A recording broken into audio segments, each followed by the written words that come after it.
At Sea-Tac Airport, where emissions are rising, Governor Inslee pitches clean fuel standard. Washington Governor Jay Inslee on Friday called for passage of a low-carbon fuel standard at Seattle-Tacoma International Airport, saying the policy would spur innovation and increase access to biofuels for airlines.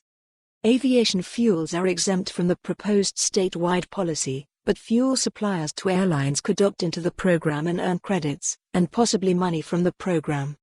It's the best way to get biofuels into the airline industry, Inslee said, adding that it would incentivize the port to scale up biofuel infrastructure.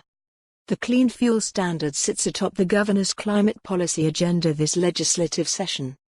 The policy would assign a carbon intensity score for transportation fuels, and set requirements for scores, which become more stringent over time. Fuel producers and importers receive credits for fuel that produces less carbon than the requirement, and a deficit for fuels that emit more. To stay in compliance with the law, fuel suppliers could buy or trade credits with others. If the legislature chooses not to implement a low-carbon fuel standard, Washington's most populated region might adopt the policy, anyway.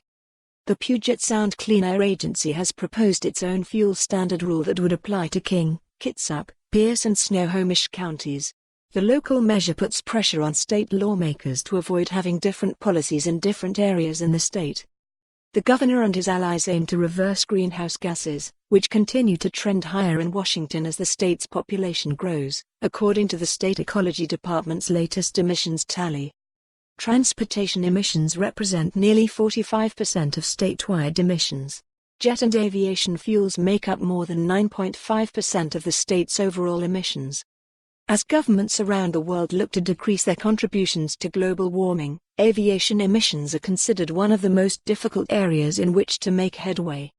From 2008 to 2016, the overall emissions from residents of Seattle decreased slightly, despite a soaring population, according to a report from the city's Sustainability Office. Meanwhile, the emissions from those residents' air travel increased some 40%. Port of Seattle commissioners in 2017 approved a measure to create goals for sustainable fuel. By 2028, 10% of jet fuel at Sea-Tac Airport should be produced locally from sustainable sources, the motion says.